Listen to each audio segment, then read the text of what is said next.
The Western genre peaked in the 1950s, providing an entertainment experience for all.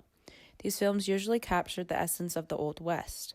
The way history in the Old West is shown over time changes.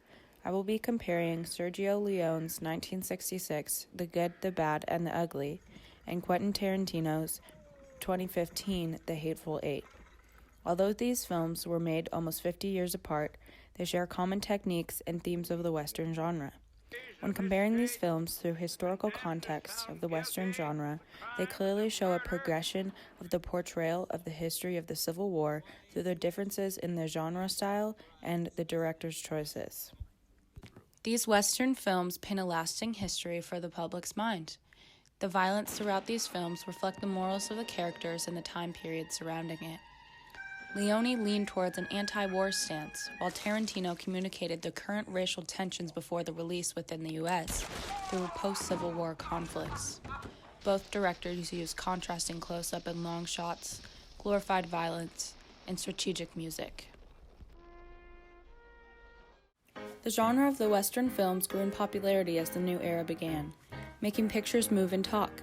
These created huge success from 1903 with The Great Train Robbery and through the 50s and 60s in television. At this time period, the Western genre consistently told the same story. Then the spaghetti Western was introduced. These films blurred the lines between heroes and villains, good and bad. Characters drew a realistic appeal to viewers as they depicted the harsh reality of the desert and casual violence. They were made on very small budgets, using sweaty worked locals as extras. The pull of Western culture was fueled by the prominent faces of Hollywood, specifically Clint Eastwood in this case. These films gained wide popularity, and because of their small budget, they also had large success in box office. Sergio Leone is considered the creator of the infamous spaghetti western. In a review by Roger Ebert, he mentions how his films of the period show the reality of the Old West, where it was easier to put a bullet in someone rather than talking out the issue. Ebert also mentions how the film portrays a heightened reality for the time. Violence, brutality, and dramatic scenarios all convey this. The Good, the Bad, and the Ugly follows three men in their twisting stories to find the buried gold in the blazing heat of the desert in 1862 during the Civil War. Through the story and wide shots of landscapes showing destruction, Leone communicates that war is devastating. He takes no political stance on the war as the story follows Tuco and Blondie on a search for gold, taking any means to get there regardless of the war. In a review by John Wells, he points out how a soldier is a soldier going to die, no matter what side they're on. Blondie shows pity towards a soldier here, furthering his anti-war stance that war is a sad destruction of things once loved. The use of violence supports this point through the graphic images influenced by the war. Angel Eyes is accused of beating prisoners.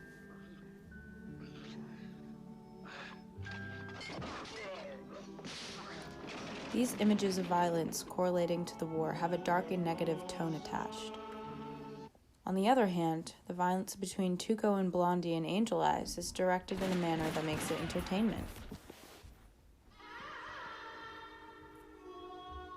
The contrast between the two concepts of violence portrayed the war in a lasting negative stance, showing the dark morals of the Civil War.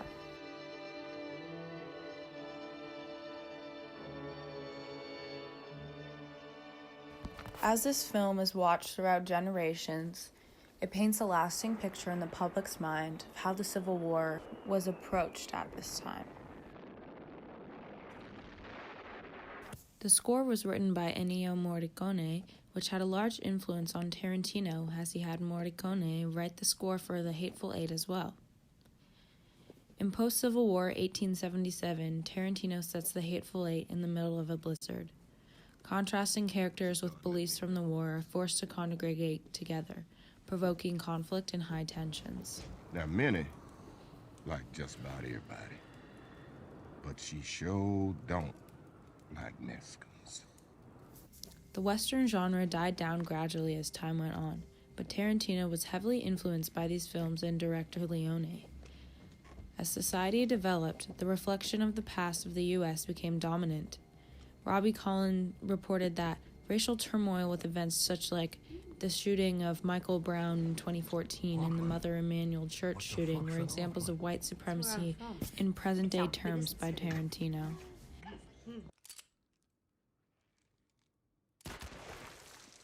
He reflects his views of the ugly past through Samuel Jackson's strong character and power dynamics.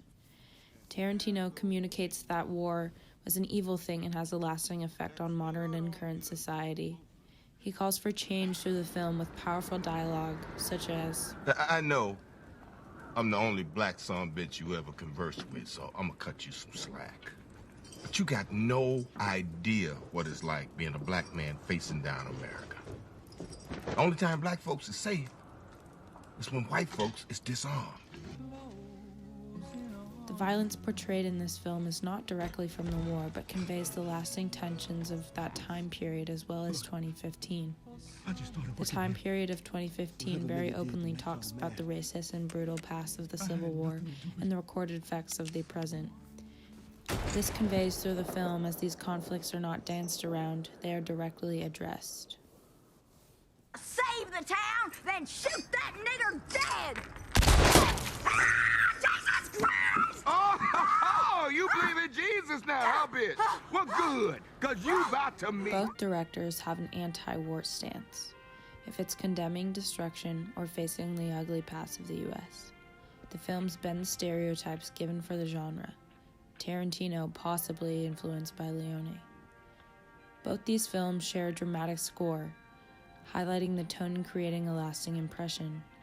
The core violence and harsh realities of bounty hunters in the Old West are captured through storyline and character relations.